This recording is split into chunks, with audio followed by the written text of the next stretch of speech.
Welcome back. Now, our next guest recently won Women's Breakthrough Player of the Year at the World Rugby Awards. He's just sitting there going, I never got one of these. I wanted one of these. Yeah, she became the first Irish woman to win an individual award ever. Not bad going, is it? Yes, we are delighted to be joined in studio by rugby star Erin King. Good morning to you, Erin. Congratulations. Thank you very much. He's not going to. He's going to be like, I'm taking it home. Listen, before we get chatting, let's remind ourselves of the team's win over New Zealand just not a few months ago.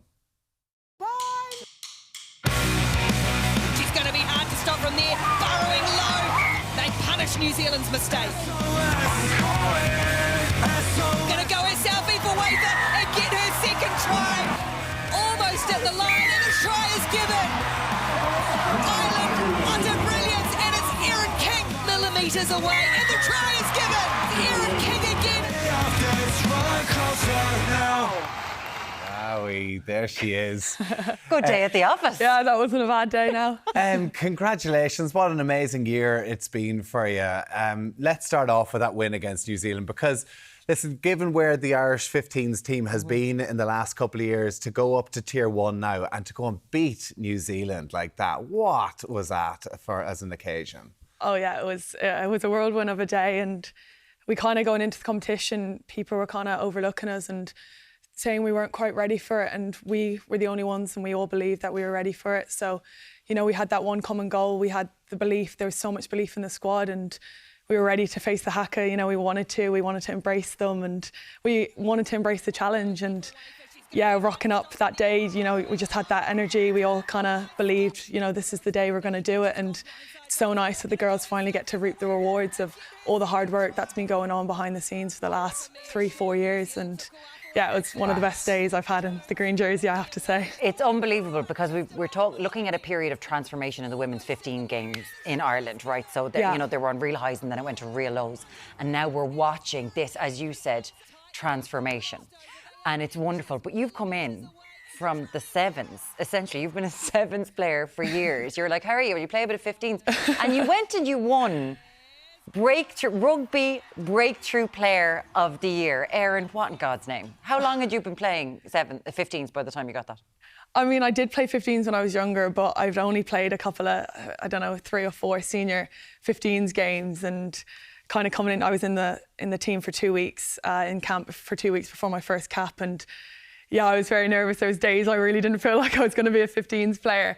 And yeah, I kind of owe it all to the girls. They came, they just accepted us. They welcomed us so well, and the coaches gave us the freedom to play what we saw, like we do on the sevens pitch. And I had definitely had endless meetings with our line-out coach. I couldn't wrap my head around them at the start, and the girls were nothing but patient with me. I'd say at times I was really frustrating to play alongside, but yeah, I kind of persevered and just put my head down, and yeah. It's unbelievable to win a World Player of the Year like that, Breakthrough Player of the Year, having only just started 15s, because there's a huge difference between 15s and sevens, like a completely different game, but to be able to do both is amazing. And you've never done them all? Yeah, I'd never done them all before. That was pretty scary. Both, and I played 15s for a long time. Yeah, I'd advise you to stay out of those. Yeah, not great. Well, it wasn't. You can't even blame your lips. So you've got a shiner in your lip there as well. I know. And that's from sevens. That's from the weekend just gone in Cape Town. Because you're just back. So you've been in Dubai and Cape Town over the last couple of weeks as well, playing sevens. I mean, how? Because I'm gutted I never got to play sevens, because the schedule, you get to play in some of the most amazing places all over the world. Yeah. You must love it. Oh, I love it. Like, winter sun, can't complain. You know, yesterday I was only out sunbathing, trying to get in the rays. And yeah, sevens is such an exciting sport, and obviously now that's an Olympic sport, it's such a good way to become an Olympian, and I love it. I love the schedule. I love travelling, and you know, I do it with my best friends, so I can't really complain. And you were offered a professional contract when you were 17 years old. You were doing your leaving. Yeah, I was doing my leaving cert my first year. So what was that? Series. Like, you're sitting there, your parents at home, you're sitting in Wicklow going, Harry, I'm by school. Yeah, pretty much. I kind of, maybe I should have paid more attention to school, but now I have no regrets. I don't look back. Like, I get to call myself an Olympian and, you know, hopefully head to a World Cup next year. So how do you concentrate on your leaving cert when you're playing in Singapore, Dubai, Cape Town, London? Good question. I that must have been quite difficult to try and focus on the sport, but also realise I've got some pretty important exams to do too. Yeah, it was tough enough, and the RFU were really helpful, and all the girls were really helpful. They all helped me and manage my time, and when I wasn't training to try study, and I took a few weeks off around the Leaving Cert to actually do it, and then I think my Leaving Cert holiday was a Rugby Europe competition in Poland or something. So yeah, no Gran Canaria or Napa for you. So this is like, you've been working towards a goal for such a long time. Professional contract at the age of 17, and you're enmeshed in this sevens world, which is such a fast game. Mm-hmm. We're getting to learn so much more about it because it's gotten so much more coverage. It's brilliant. Yeah. Mm-hmm. So for you then, the Olympics this year, what was like the concentration? What does it feel like to be an Olympian? Oh, it was, an absolute dream come true. Since I was 10 years of age, I've had the Olympic rings up on my wall. I just kind of put everything towards that goal this year, and I was lucky enough to get the opportunity to go, and the village was so cool. I got really into trading the pins and meeting all new people from all around the world, and then running out to the Stade de France, sold out Stade de France. Just, I can't put it into words, like the sound of the stadium. You couldn't even hear yourself think, and we were very much like, let's just take it in and live in the moment. And we kind of gave ourselves an opportunity when we were running out onto the pitch to just look around and take it in, and just, I thrived off it. I loved it. What's the trading the pins? I haven't heard trading the pins before. Never heard the pins? No. You get given loads of Irish pins, and all the other countries get given pins, and you go around the village trading and kind of see which... It's not a euphemism. Yeah. So it's not a euphemism. No. So it's kind of like Taylor Swift almost. like the band. Yeah. Right. Wow. You went viral as well.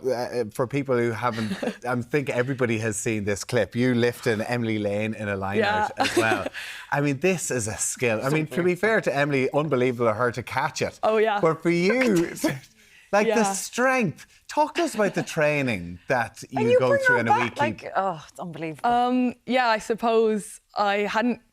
In the moment, it was just something, I didn't even think twice about it. I just did it, put her down. OK, grand, next thing. You don't have time in sevens to think about anything. But after the game, Emily's family were like, oh, thank you so much. And I was like, wait, what? And then I seen the photo of her turned all the way around, and I was like, oh, OK, that it never really goes all the way over like that. And then, I suppose we train every day for it. That's a pod lift off a kick-off, sorry. So they kick off to us, and the contestants are normally really tall and really good. So we kind of decided, let's just lift. The strength of you to lift her up that far, she's quite light, luckily. Flip round.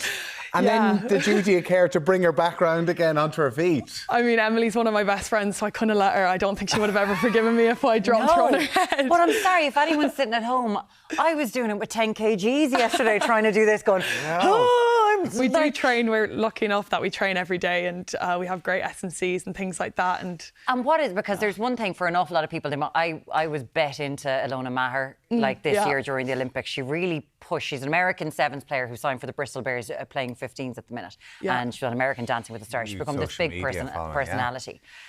Someone like that is bringing more and more focus. Yeah. And then, to be fair, that lift brought so much focus to the Irish team. Yeah, no, it was great. The Olympics was great for our team, and that lift is just like a tiny slither of what we can do, and we do things like that day in, day out, and it's great that we're getting finally the appreciation, especially in sevens. It's so tough. Do you think, because you played Gaelic football, you played a load of different sports growing up, and then you went into sevens, is it an amazing opportunity for young girls and women's out there? Because you probably didn't have that many people to kind of follow, where now it's this whole see it to believe it. Yeah, definitely. Would you recommend it to... Oh, 100%. It's so nice now talking to little girls who are like, I want to be a rugby player, and then be a sevens rugby player is even better. And just the more people who watch us and the more attention we get, it's just getting bigger and bigger. And the lifestyle, even the sevens travelling all over the place as well, playing huge stadiums like you're talking the Stade de France as well. Yeah.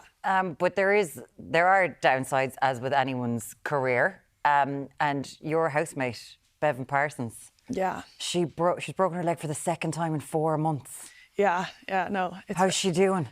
She's going into surgery today. Yeah, obviously, good luck, Bevan. I love her a lot. I live with her. We do everything together, and it's really tough. And there is downsides to sport, and that it's kind of what you just have to take it and get on with it. And she's so mentally tough. I know she'll get through it and she'll come out the other end stronger and faster than she was before.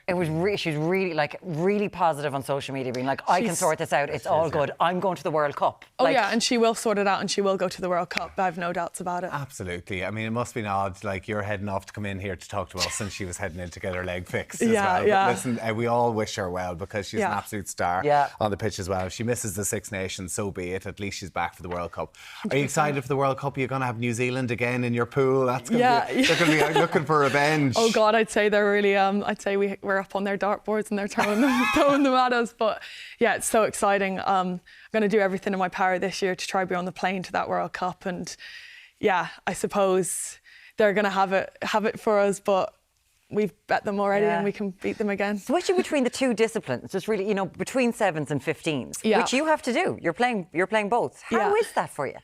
I think it's tougher than people think because the skills obviously transfer over, but 15s is so much more, there's so much more structure to the game and, it's so much more tactical. Whereas 7s is a lot of like play what you see and just like pure athleticism. But they do definitely complement each other. I wouldn't be the 15s player I am if I didn't have 7s. And I think you can see that when I'm playing 15s that I do come from 7s. And sometimes I'm like, all right, let's speed it up a little bit. Stick to the 7s, stay out of those moulds.